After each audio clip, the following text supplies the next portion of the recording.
TV, and today I have an international entrepreneur interview. I am joined by Lee, a great colleague of mine from New York.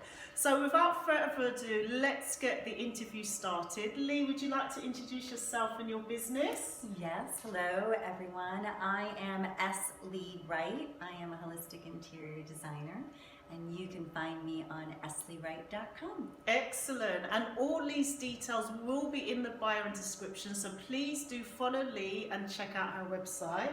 Lee, I'm so happy to have you on the show today and to see you in person in London. Oh my gosh, it's just a joy. Because I think it was about 2 years ago when I think 2 or 3 years ago. I mean, way too long, let's just say that. Yeah, and it was good to see you there. So thank you for always staying in contact and dropping by when you are in London. Oh, it's so good that our timing worked out this time. Yeah. So I would love to share your story because it's a bit of a triangle from London to Spain, back to London, and there was a bit of Glasgow. Yeah. So when did you actually start the business of holistic design in interior design? Yeah, so my holistic interior design approach started in 2002, which, you know, as time goes on, that doesn't seem that long ago, but it was 17 years ago. And prior to that, I had been a commercial interior designer working in London and then in New York and in Glasgow. But I decided in 2002 I wanted to start focusing on the human beings that were living in the spaces. And what was that drive or niche to make it more holistic? Because at that time, feng shui wasn't very popular. I think everyone thought I was really going completely crazy. The term holistic was not coined back then. I coined it because I realized when I quit my corporate job, it was because my life was severely out of balance. Got you. I had gotten very addicted to my job, very addicted to working all the time. But that's also the New York life as well, isn't it? New York and London, right? Yeah, tell me about it. It was absolutely a new way of looking at things, and my family thought, and all my friends were like, you're just completely crazy. But I knew that that was going to be something that was going to feed me. So I wanted to actually start the holistic approach. I had studied aromatherapy and reflexology and then feng shui, all adding to my holistic interior. Well, I studied interior architecture and psychology. So I was like this kind of corporate, serious person and started getting all of this kind of soft stuff because I just realized that was more sustainable. Long term, making people feel good in their spaces. I think you're a bit of a visionary at that time because obviously we're in a great movement now with vegan, healthy living, work-life balance, and at that time it wasn't. So I think you saw I was way ahead of the curve. You know, which is really great. Yes. We live forward, but we learn backwards. Absolutely. What were some of the challenges around 2002 when you had to present the service or say to the client, look, this is interior design, but the specialist is holistic? How did you go about that for them to understand? Yeah, it was a tough road. It's a tough road to actually be a visionary and to be doing something that's kind of groundbreaking. I am so thrilled that people are sustainable and green and feng shui and aromatherapy and reflexology are all a bit more commonplace, a bit more things that people are comfortable with. But back then, it was an uphill battle. You know, I had to constantly give them information and educate people. You know, honey, this was way before mobile phones and the internet was still there, but just not the way that it is now. Absolutely. So running a business back then was grassroots. Absolutely. Really, really groundbreaking. Having to educate and slowly tease my clients into understanding how important their spaces are to their happiness. Absolutely. You know, people are at least getting aware of how out of balance they are. You know, but I would share my own story, Bella. I would share my story about how they would get it, and that's how they will understand. They start to recognize that they were out of balance. Got you. Got you. I mean, it's still a mission. Absolutely. I still struggle to get people to fully grasp it. Yeah. You know, my undercore foundation is that I believe the spaces that we live in and work in, eat, sleep, everything deeply impact the way we live. Absolutely. And when you have a client, when you have a client in this current time, when you first have the initial consultation or briefing them, what's your ABC or blueprint to find out what holistic needs do they have? Do you, because each client's going to be different, but how do you start with that consultation? Well, darling, I've been doing it a long time. And the world keeps changing, right? Like we're having to evolve and transition ourselves along with what's going on in the market. So in the beginning, I gave people what I called the magic box, and it was literally a box, and it was a workbook, and they had little jars that they had to fill with their favorite things. They had to answer a whole bunch of stuff. But, you know, honey, in 2002, it's different than today. Now it's much more of an online workbook that they have to do. And we create a vision board, and I help them understand things. It's still kind of, it's fascinating to see how little people really go deep into their heart to think about the things that make them happy in their life. And they're often really skeptical, especially the men. But afterwards, they're like, wow, this really does work. So now it's turned into a much more digital. Got you. So because I'm a bit more of an online girl now, right? So I'm a bit more of a consultant. Absolutely. Because we've had to evolve with times.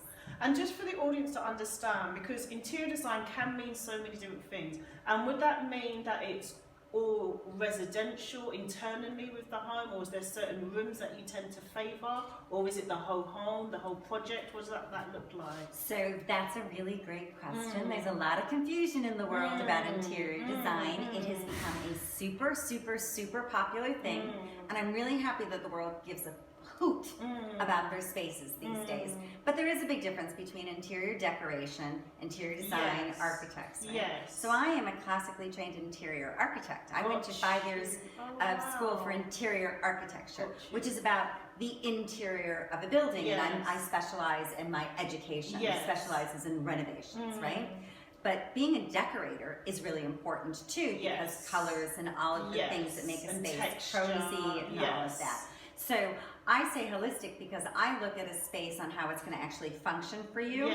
And one of my taglines is, it's not just a pretty space because it has to function for you. Function. Right? So I think that's where the key word is. I have focused on, in the 30 years I have been an interior designer, I have done everything from workspaces, offices, college dormitories, restaurants, apartments, houses.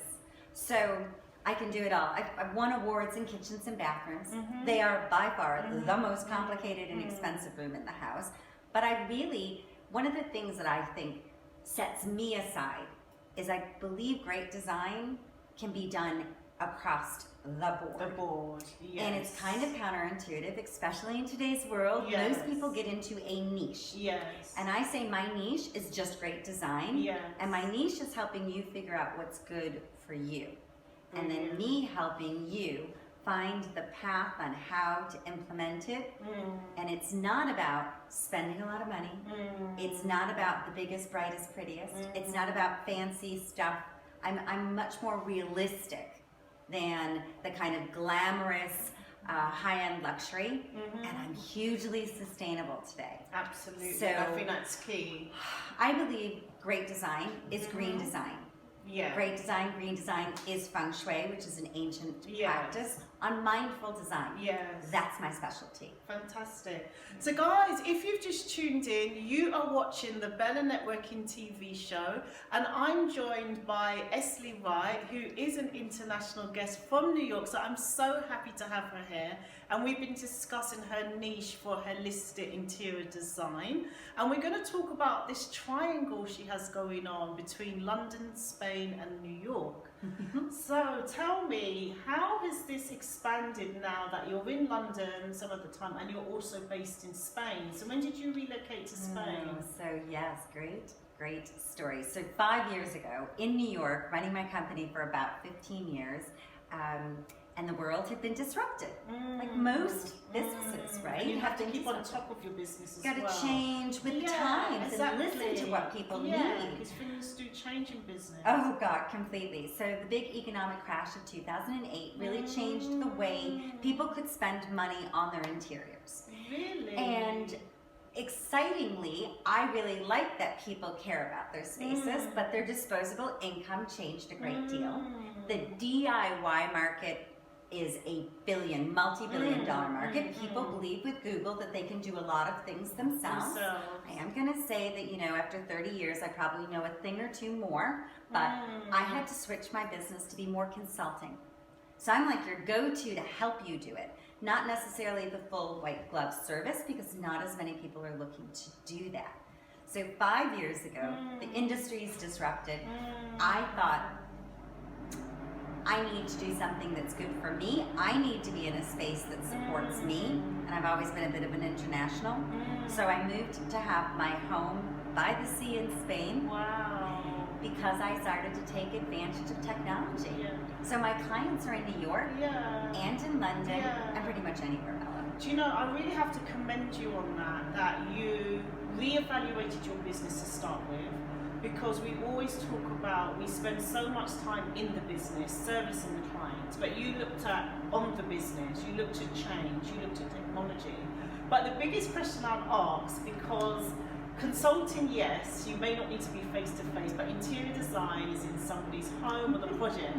So the only question is, how do you do the project management of being in the home and having the reliable team if they're in London and New York? Because that's trust as well. It is. How do you overcome that? Yeah. You know, interestingly enough, I was scared about that. At first, to be honest, I was scared that wasn't going to be possible. But you know, sometimes you have to dive in with a big leap of faith.